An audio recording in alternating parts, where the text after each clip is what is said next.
dia a todos vocês. Feliz sábado. Deus dê alegria e paz também no seu coração nessa manhã. O tema de hoje é esse: convite à loucura. Nós vamos entender através da palavra de Deus que convite é esse que o Senhor nos faz. Vamos à Bíblia? Abra a sua Bíblia no Evangelho de Mateus.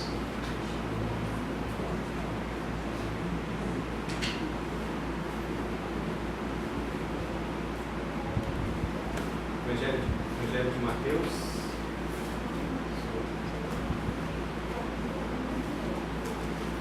Mateus capítulo 14.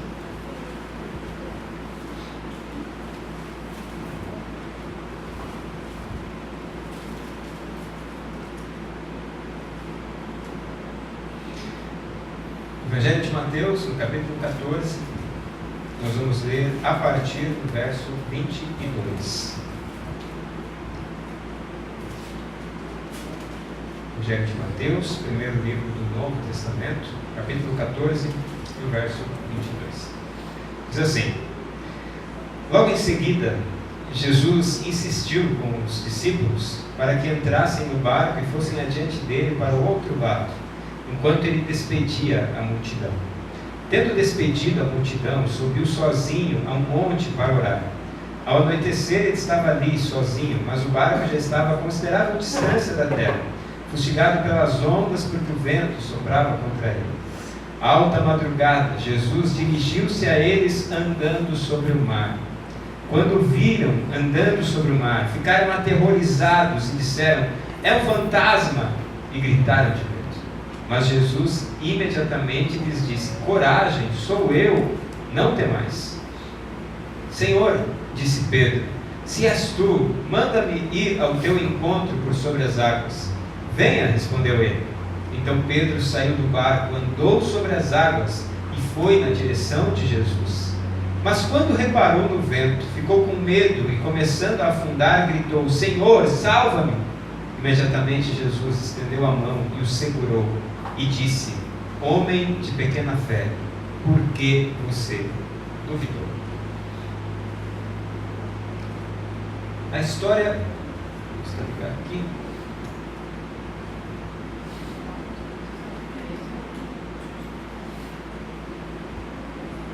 A história nos dá uma ideia daquilo que Deus quer para nós.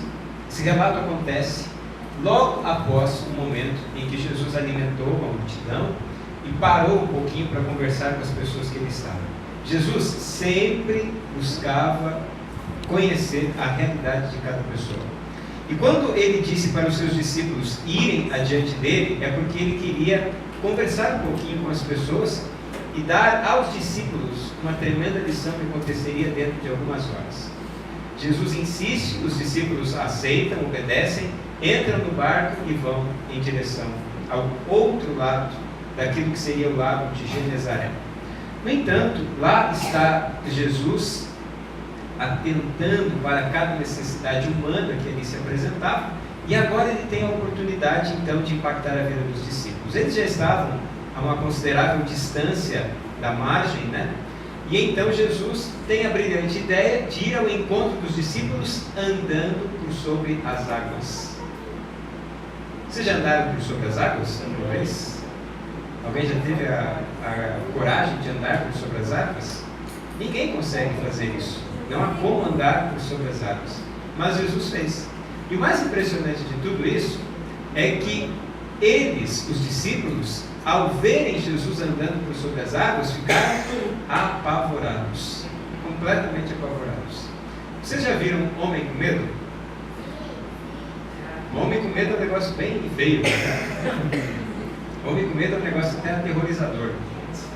Certa vez eu estava numa cidade chamada Coxim, lá no interior do Mato Grosso do Sul. É bem próximo aqui já de Mato Grosso, estado do Mato Grosso. E eu fui atender a igreja lá em Coxim. Fiquei hospedado num hotel ali no centro da cidade. Desenvolvi todas as atividades. Peguei a minha mala no domingo, que estava no chão, fechei ela, coloquei no carro e fui para casa. Chegando em casa, coloquei a mala do lado da minha cama, lá no meu quarto.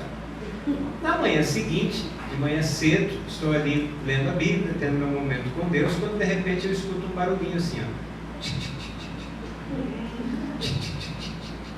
Eu comecei a olhar por todos os cantos para ver o que é que estava acontecendo. Olhei embaixo da cama, fui até o banheiro, mas nada.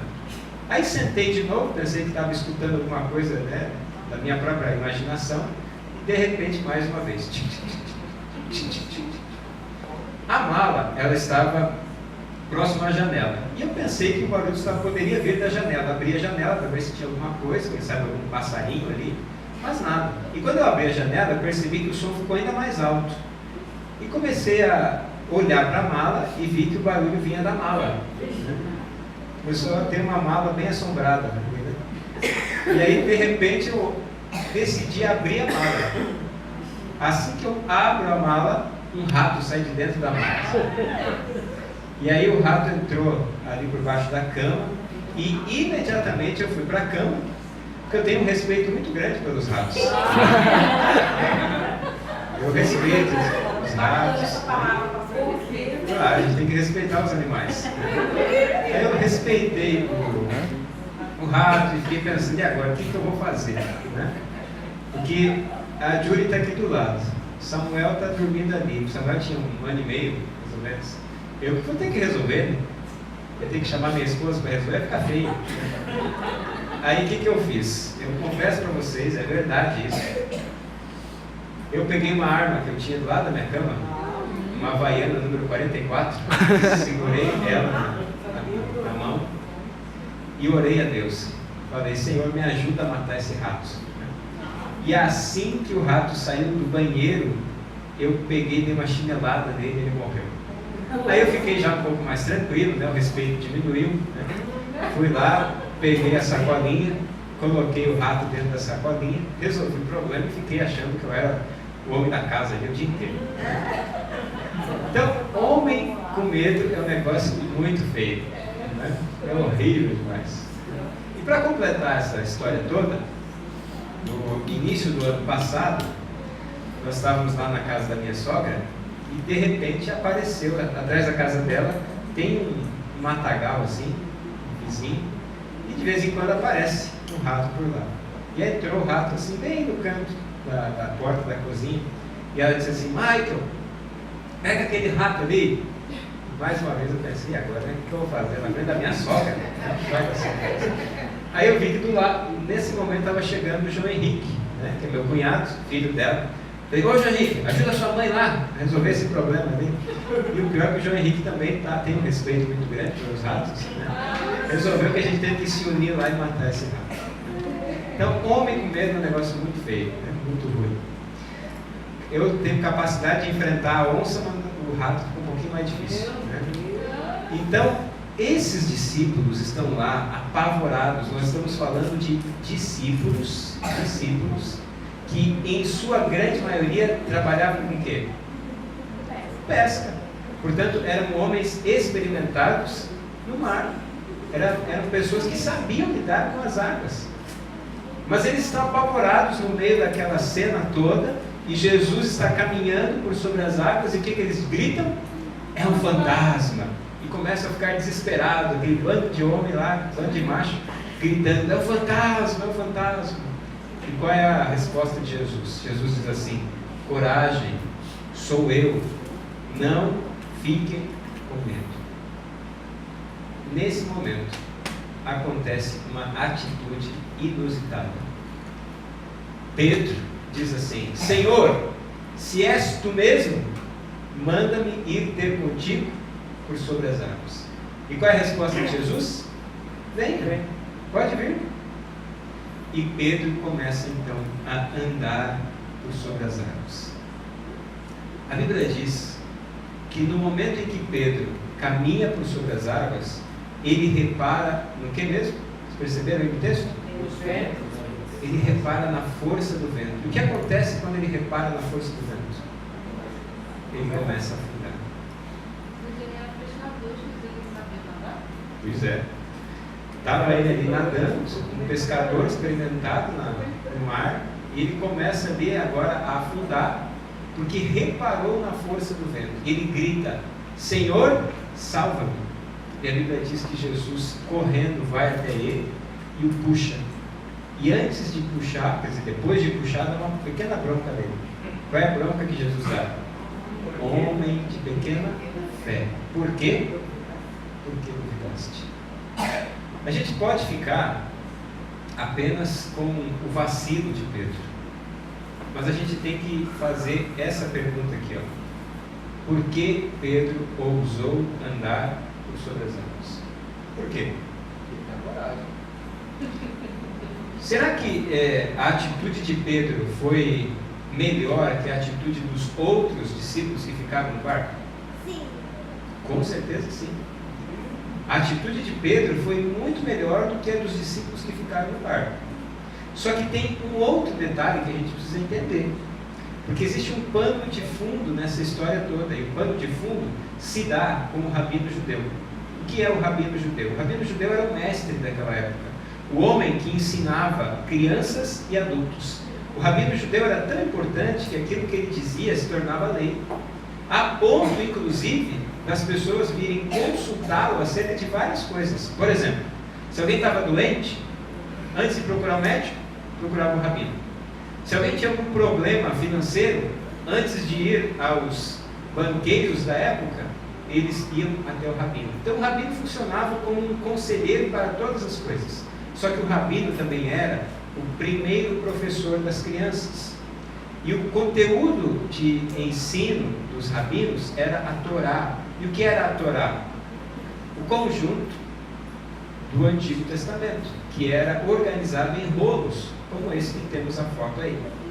Então, as crianças, elas começavam a sua instrução numa chamada Beit Sefer, uma escola para iniciantes, que dos 6 aos 10 anos, estas crianças que lá estavam, precisavam decorar todo o Pentateuco.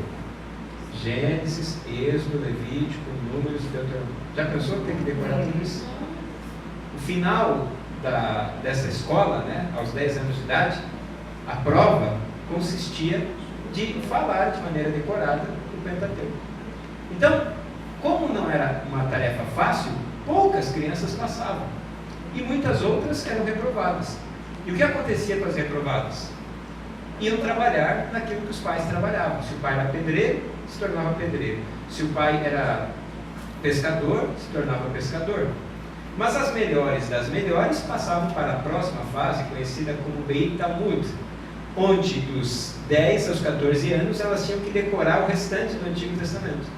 E o final desta fase escolar era recitar todo o Antigo Testamento para o rabino.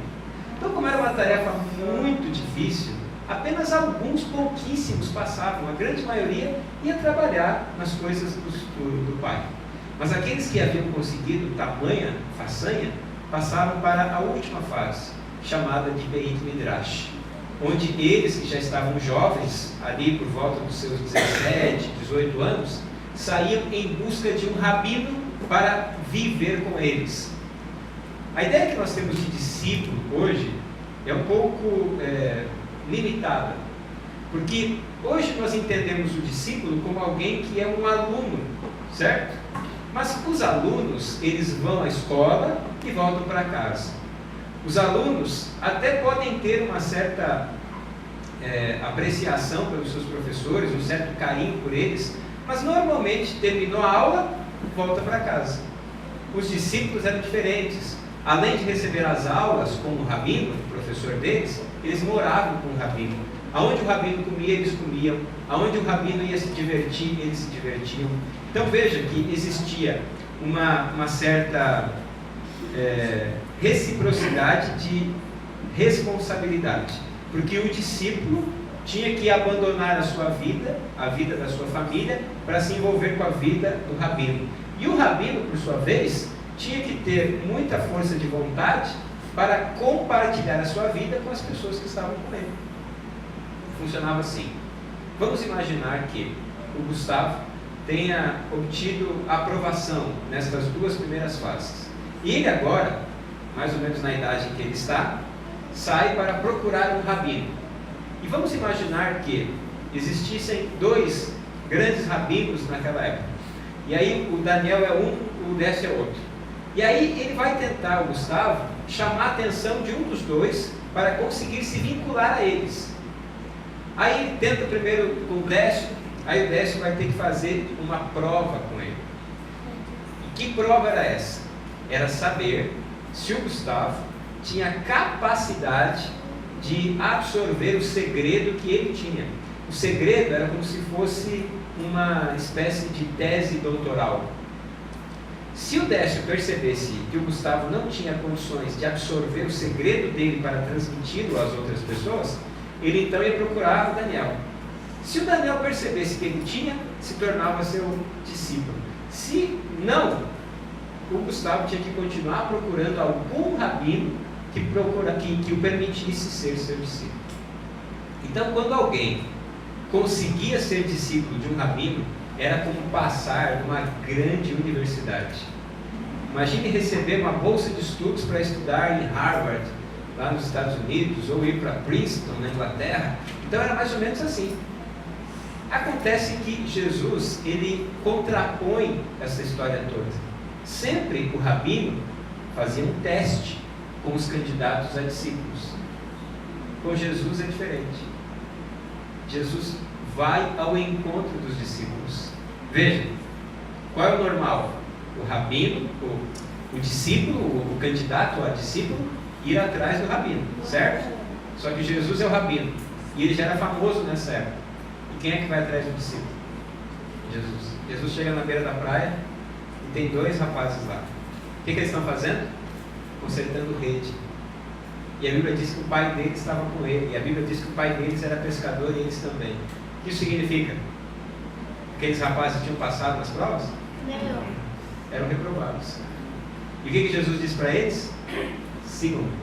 Vocês nunca se perguntaram por que é que aqueles rapazes deixaram tudo e foram seguir Jesus? Não é estranho? Não é estranho você abandonar pai, trabalho, tudo e sair atrás de um certo desconhecido? Porque eles conheciam assim de ouvir falar. Mas por que é que eles aceitaram imediatamente? Porque era o sonho da vida de qualquer jovem. Qualquer jovem sonhava em ser discípulo. Então Jesus chama eles, e todos eram jovens. Nunca pense que Jesus chamou discípulos com mais, por exemplo, de 30 anos. Não, todos ali eram nessa idade, assim, de 20 a 30 anos. Provavelmente João tinha menos de 20 anos. Então eram rapazes que foram chamados por Jesus. E sabe qual foi a grande consequência dessa inversão de processo quanto ao discipulado de Jesus? É que os fracassados revolucionaram o mundo. Os reprovados se transformaram nos melhores discípulos. Agora, voltando ao barco, nós temos que responder a pergunta: por que é que Pedro ousou andar por sobre as águas? Por uma razão. Todo discípulo acreditava que podia fazer a mesma coisa que o mestre. Se o mestre estava andando por sobre as águas, logo ele também podia andar. Isso significa que os outros 11 que estavam no barco não haviam entendido a lição. Jesus estava ali nas águas querendo ver quem é que faria o mesmo que ele fez. Mas só um entendeu. E sabe o que mais? Pedro mostra para nós que precisamos ter coragem para seguir o Senhor e para fazer a mesma coisa que ele fez. Quantas pessoas em nossos dias sofrem porque não têm força para chegarem até Jesus? Sabe o que isso nos diz? Que outras pessoas precisam dar ajuda a elas.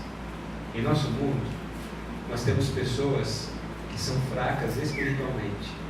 Isso acontece. Nós podemos ser uma dessas pessoas fracas espiritualmente. Vocês lembram daquele paralítico lá em Cafarnaum, que foi carregado por 4 amigos e baixado por lençóis até o lugar onde Jesus estava, na casa de Pedro? Pois bem, aquele paralítico indica muitos paralíticos espirituais. que precisam de ajuda.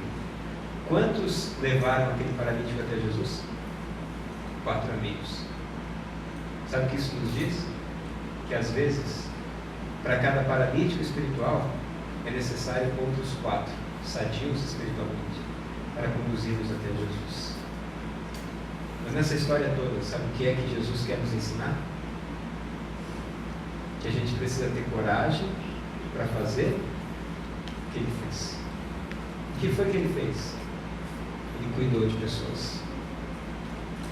Cuidar de pessoas dá muito mais trabalho do que vir à igreja. Cuidar de pessoas dá muito mais trabalho do que fazer um programa na igreja. Fazer um programa na igreja é uma das coisas mais fáceis que existe. Eu chamo um grupo de fora, chamo um pregador, coloco alguns enfeites aqui na frente, chamo as pessoas, enche de gente, alguns choram com a mensagem, vão embora e alguns chegam ao ponto de dizer: que dia fantástico, olha só, que programação. E no dia seguinte, o que acontece? Nada. Todo mundo segue fazendo a mesma coisa. Quantos programas você já foi? Aceitou apelo e tudo mais. E no final, voltou a fazer tudo aquilo que estava fazendo. Sabe por que é que sermões, músicas, por mais que tenham o seu papel importantíssimo, não conseguem resolver todo o problema? Porque se uma boa programação não estiver vinculada, casada com acompanhamento pessoal, com discipulado, nada vai mudar. Não se iluda. O que mais importa não é o que acontece aqui dentro da igreja. O que mais importa é o que acontece fora daqui. É quando eu me dedico a cuidar de alguém. Tem gente que não tem força para viver com Jesus e que precisará sempre do meu braço para carregar. Não tem jeito, é assim. E a Bíblia nos recomenda que os mais fortes carreguem os mais fracos. A gente precisa disso.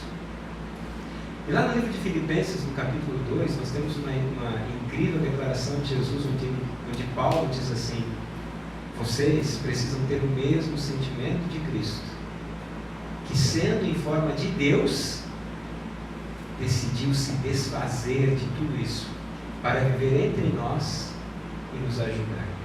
E ele se transformou em, a expressão que está lá, servo. Se você fosse rei do universo, não rei do Brasil, rei do universo, você teria vontade de se transformar em servo? O rei do universo se transforma em servo para nos ajudar. Tem gente que precisa da nossa ajuda. Tem gente que não precisa só de sermão, que o sermão não adianta nada. Tem gente que não precisa vir à igreja, porque pode ser que não resolva nada. Mas um cuidado pessoal, o amparo, isso pode se transformar a vida de alguém. Madre Teresa de Calcutá entendeu muito bem isso. E ao longo de muitos anos, ela dedicou sua vida a cuidar de pessoas. Nós não temos fotos de Madre Teresa de Calcutá em igrejas. Não temos. Porque onde era a igreja dela? O bairro de Calcutá. Essa era a igreja dela. Entre as pessoas que viviam famintas e com muitas necessidades, especialmente as crianças. Enquanto nós não entendermos por que Pedro ousou andar por sobre as águas, nós continuamos vindo à igreja e nada acontece.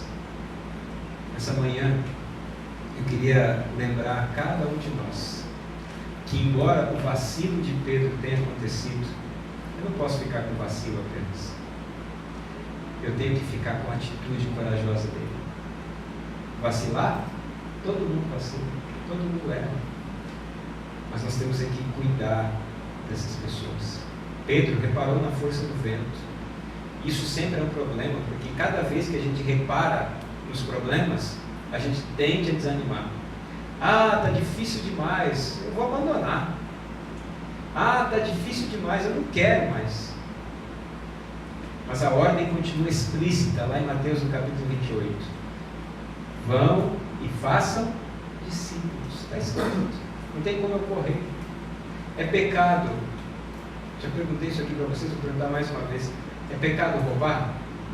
É pecado matar? É pecado não guardar o sábado? É pecado mentir? Claro que isso é pecado. É pecado não discipular? É também. Porque é uma ordem do Novo Testamento. Cada vez que eu não quero discipular, eu também peco. E o que é discipular? Cuidar de pessoas. Tem gente que não tem força para estudar a Bíblia, mas eu vou lá e ajudo ela a estudar a Bíblia. Tem gente que não tem força para orar, mas eu ajudo ela a orar. Tem gente que não tem força, nem sequer, para conseguir ter um contato com Deus, mas eu ajudo essa pessoa. Eu lembro ela todo dia. Eu vou até ela, eu conheço a situação dela, eu me esforço por ajudar. Discipulado nada mais é do que cuidar de alguém. É como pegar um bebezinho e me envolver com ele a ponto de transformá-lo num adulto sadio. Dá trabalho cuidar de bebê? Ou se dá. Dá trabalho cuidar de gente? Ou se dá. Mas é isso que Jesus nos pediu. Deus, na pessoa de Jesus, acreditem, tem muita fé em mim e muita fé em você. E Ele sabe o quanto nós podemos fazer por Ele. Porque Ele acredita mais em mim do que eu nele. Já pararam para pensar nisso? Ele acredita mais em mim do que eu nele. Porque tem horas que eu estou ali angustiado, sem saber o que fazer, e recorro aos meus pensamentos, sem procurar me entregar a Ele. Ele está ali esperando. Cadê a hora que o Michael vai me pedir ajuda? Estou aqui pronto para ajudar. Ele acredita mais em mim do que eu nele. Hoje, eu queria que você saísse daqui entendendo que a nossa tarefa é muito maior do que simplesmente frequentar a igreja. Muito maior. Se a nossa tarefa fosse só vir à igreja, seria fácil demais. Jesus nunca nos pediu para frequentar a igreja. Procura um texto que diga que nós temos que frequentar a igreja. Mas tem muitos textos dizendo que nós precisamos fazer discípulos. Nós temos que ousar fazer o que Jesus fez. Respondendo à pergunta, por que Pedro ousou andar por sobre as águas? Porque ele entendeu que se o seu rabino, Jesus, andava por sobre as águas, ele também andava. Se Jesus cuidava de pessoas, ele cuidava. E o mais impressionante de tudo é que no finalzinho do livro de Marcos e de Lucas, Jesus diz assim: vocês podem fazer coisas melhores e maiores do que eu fiz. Vocês acreditam nisso? Sim ou não? Sim. Já fizeram isso? Eu já fiz, agora vocês estão melhor. Todos nós, com a ajuda do Espírito Santo de Deus, podemos fazer as coisas que Jesus não fez. Meu pedido a você, nessa manhã, é que deixe o Espírito Santo te usar para cuidar de pessoas, para ajudá-las a entender o amor de Jesus. Mais do que entender o amor através do que é dito, as pessoas entendem amor através daquilo que é praticado. Porque amor não é sentimento. Amor é atitude. Amor é atitude. Cristo nos convida a amar, a fazermos discípulos, a ajudarmos alguém. Que o Senhor lhe ajude nisso, que o Senhor me ajude nisso. Dá trabalho, é difícil, mas foi o que Ele nos pediu. Que Deus nos dê forças para fazer isso e que o nome dele seja honrado por cada atitude amorosa que nós tenhamos com alguém. Vamos cantar mais uma vez?